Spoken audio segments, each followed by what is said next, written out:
For this video, I am going to do a real-time live demo. Going to keep the camera running from start to end. I'm going to map this out completely, running it across my forehead, my cheeks, around my eyes, along the jawline, the chin, down the neck, and on the back of the hands, because we all focus on here and here, but a lot of us forget to focus on here. Now, in case you didn't see part 1 of this laser review, the MimiSilk Iris gives you 3 power levels. Now, I kicked things off on level 1 for my first week, but for this demo, we're going to be locking it in at level 2. And for no reason other than it is the perfect middle ground between level 1 and level 3. And this is going to show you what this tech is actually doing. Now, the actual physical routine, it does not change depending on the level that you're using. But like I said, I am going to be sticking to level 2 today so that you can see the real cadence of a standard treatment. Now, when I first touched this device to my skin, I'm not going to lie to you, it felt really prickly. The best way that I can describe this is it's like taking the tiniest little rubber band and then just snapping it really sharply against your skin. But I absolutely promise you, your skin, it adapts to this laser really, really quickly. And if you've ever used one of those triangular radio frequency machines like I first started my channel with, the snapping is nowhere near as intense as that was. It's a little bit uncomfortable, but it's not painful. And that stinging sensation, it does drop off really quickly. I noticed pretty decent results with this really early on, so please don't feel like you've got to go and max things out with this straight on level 3 right out of the gate, because you are going to see those changes regardless of whether you start on level 1 or level 3. The difference is that starting on level 1 means that your skin gets a chance to adapt, you become accustomed to the sensations, the way that it works, so you're more likely to use it consistently rather than going in on level 3 thinking, this is uncomfortable, and then being put off from using it consistently. It works fast, it hits deep, and if your skin is on the sensitive side, level 2 is genuinely all you need to get those clinical grade results and that skin tightening at home. Now, before you even think of using this on your face, I need you to remember the absolute golden rule here. When you're working around the eyes, you want to stay completely glued to the orbital bone. Don't move above the bone onto the soft squishy tissue. 1450 nanometers penetrates pretty deeply. It's going to generate a lot of heat in the skin. Put that over the top of your delicate eyes, especially over the eyeballs. It doesn't take a genius to work out what's going to be happening. But when it comes to treating the upper lid, you're going to see me physically lift the skin up towards my brow bone. I mean, we've got to be real here. We need to be safe. And what's the point of having beautiful skin if your eyes can't see it? Now, for the sides of the neck, for the jawline, and for the back of my hands, I actually go on in and I put the device back into forehead mode. Now, that is the insider technique that the team at MimiSilk has passed along to me to let you guys know that the frequency is perfectly matched to the needs of the skin in these zones. Also, just as an added note when using the MimiSilk Iris on the neck, as with all frequencies, you want to steer clear of the center of your throat because the thyroid gland isn't something that you want to mess around with. So keep it strictly to the lateral sides of the neck and all will be golden. Also, as a pre-use warning, don't be tempted to hover the laser just above the surface of the skin. You just need gentle but direct contact for the sensors to be able to read the skin and then fire that frequency properly. Just gentle contact and a smooth gliding motion is all you need. So starting up on the forehead, I'm gliding the iris vertically, sweeping straight up and down across the tissue. There's no pressure or pushing the device into my skin, I'm literally just gliding over the surface.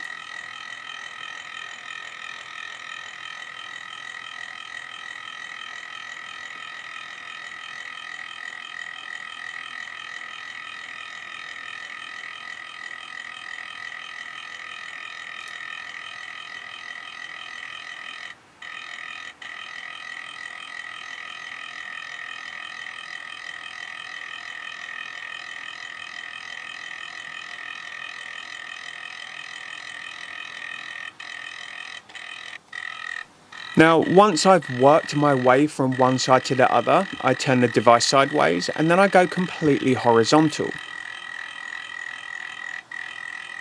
You'll notice here that I'm working in a crosshatch pattern and I'm using this anywhere that my facial anatomy allows for it.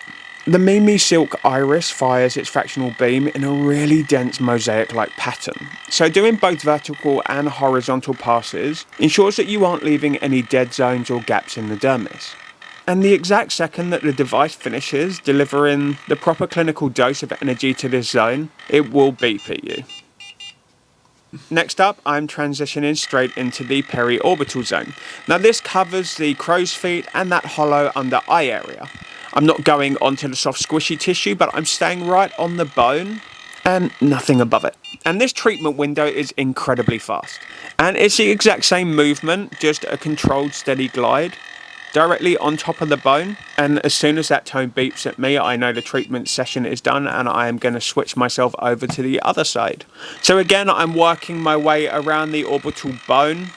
I'm just keeping myself right to the rim and I'm just working backwards and forwards, ensuring that I'm covering as much of the surface area beneath the eye as I can, bringing it right up to where the crow's feet are found. And then for the second part, again, I'm going to be focusing on my upper eyelid area. So you'll notice that I am elevating the skin from the upper eye up onto the brow bone. And then I'm just working along the bone side to side. So now I'm going to be moving onto the cheek area and I'm starting with those vertical up and down passes. From here, what I like to do is I like to start in the inner corner of the cheek, so directly beneath the inner corner of the eye next to the nose, and I'm working my way down and I bring it all the way down past the mouth, past the oral commissures, and just onto the fleshy part above where the jawbone is. I bring it across a millimeter or two and then I work my way back up, bringing it back up to its starting point, work it out a millimeter or two across, all the way back down, and I'm doing this all the way until I reach the outer part of the cheek where the ear is. Now once I've done all of this, what I do is then I switch from going vertical to horizontal, so I'm bringing that crosshatch back in and I'm working from the ear all the way across up to the nose, bringing it down a couple of millimeters and then bringing it across back out towards the ear, down a couple of millimeters. You get the idea.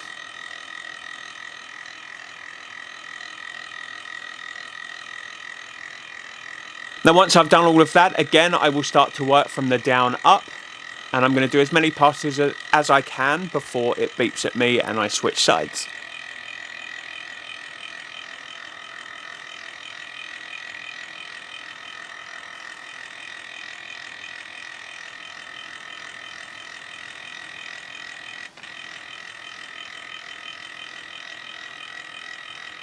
Now something here that you might notice is that when you're using the laser you might feel it pausing, you might feel it skipping. And that doesn't mean that the device, that doesn't mean that the skin tightening laser isn't working. It actually means that it is working, it's doing its job, and it's making sure that everything is kept nice and safe throughout your treatment.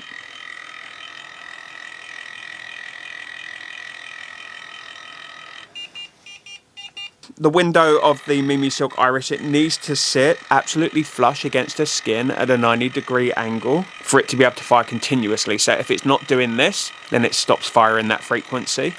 So all you've got to do is just tweak that angle slightly and continue moving it. You'll also notice that if you stop moving the MimiSilk on the skin, again, it shuts off the frequency. This is to prevent any damage to the skin, any potential burns.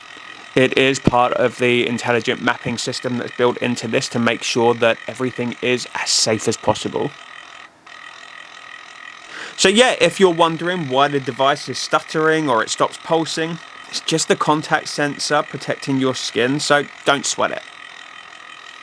Now the manual does suggest when you're using the MimiSilk Iris to move it at approximately 1 centimeter per second, so play with your speed. And slowing your movement down really does help the device find its rhythm and for a more continuous pulse. If you're moving it too fast, you're going to be covering a much more broad area and the frequency and the intensity is going to be diluted, I guess, in a way. But you will find that perfect sweet spot. For me, it's a little bit under 1 centimeter per second. This is when I get that warmth in my skin that's reminiscent of a mild sunburn. That's exactly what I'm looking for. If I don't feel that, then I know that I haven't built enough heat in my skin. If it hurts more than that, then I know that I've overworked it. Now when I'm using this, I'm making sure that I'm giving myself plenty of focus on the pre-jowl area because, you know, the jowls, I don't want them. But yeah, you really want to make sure that you work the entire canvas and really target those specific personal areas of concern, I guess. Now, remember that the cheek is a really large area and it does take time to cover it all. So you've got to have a little bit of patience. I'm going to be dropping straight down and taking care of my upper lip. Now this one is lightning fast, kind of a zigzag squiggle pattern from side to side on my lip, so it's up and down as moving left to right. And I'm going to be covering the upper lip and the entire moustache area. The second it beeps, I'm going to shift directly down to the chin, and the chin is another quick hit where I alternate between horizontal and vertical crosshatch. Keep it flat at 90 degrees and keep the glide smooth here. And it's going to be over really, really quickly. Now, after this bit, I'm going to be moving on to the jawline and the neck.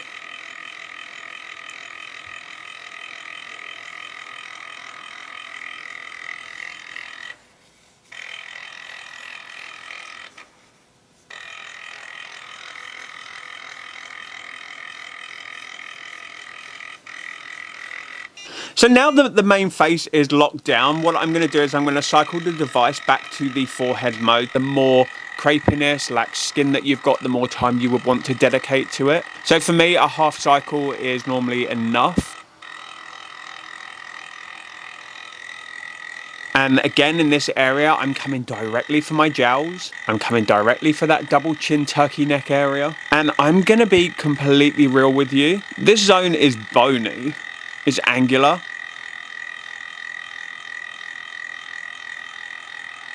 For that contact. This is a massive priority area for most of us, so stay stubborn until you hear that beat.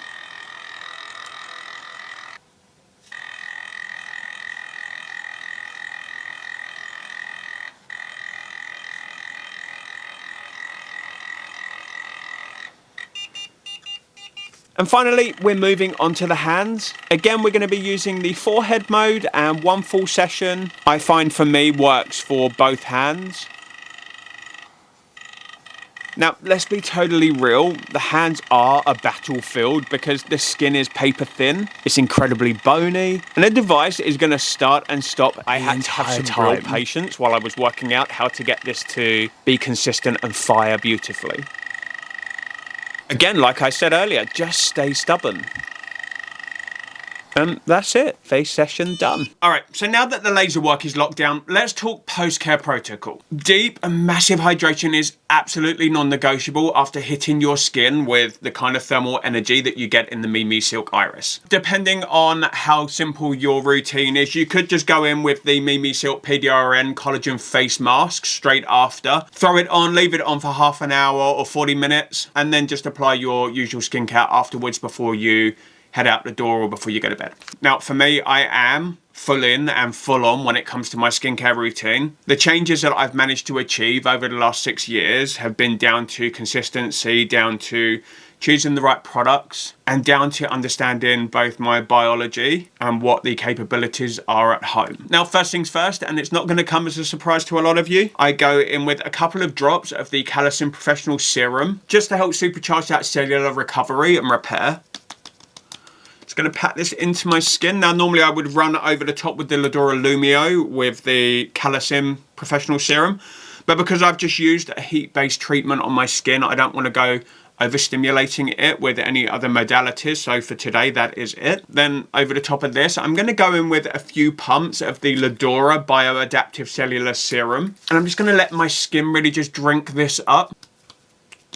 Not forgetting the neck and the hands. This is going to help to reinforce my skin's barrier. It's going to soothe my skin. It's going to help calm things down. And then finally, I love locking everything in with a layer of the Collagen Multi-Action Cream, or the MAC. And I use this for a real boost of hydration for those skin conditioning ingredients, and for an additional dose of those stem cell derived exosomes growth factors and cellular messengers. And honestly, this cream is the lifeblood of my bounce. But if you don't have any of these products, you could go in and use any rich ceramide cream to nourish and lock in that hydration. Again, we don't want to forget the neck.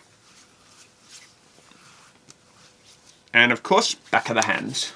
Before we wrap everything up, if you've had injectables, then the team at MimiSilk recommend not to use the iris laser over those treated zones. And ideally, you want to be waiting at least 3 to 4 months post-injection before this laser touches those areas. Now, this is partially down to the fact that the penetration depth and the heat generated is going to be reaching into those areas where a lot of filler or Botox is placed. Now with that said, as someone who works somewhere where injectables are performed, if they're placed against the bone, so along the jawline, deep on the cheeks, 1450 nanometers is highly unlikely to be reaching down to those depths, but you do want to give it some time for them to settle and integrate into the tissue before you go over the top with any treatment. But yeah, if you've had any recent injections, especially within the last 4 weeks, whether that is anti-wrinkle or dermal fillers, avoid using this over the top of them. And if you're in the middle of your active iris laser cycle, because this is run on a cycle, so you use it for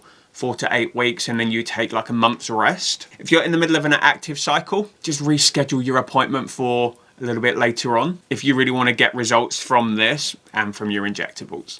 And that's about it for this one. But if you've got any questions, feel free to check out part 1 of my review video of the Iris, where I dive deep into this home skin tightening and rejuvenating laser, or drop your comment down below in the comment section and I'll see what I can do. But thanks for joining me for this one. Have an amazing day and I hope to see you in my next video.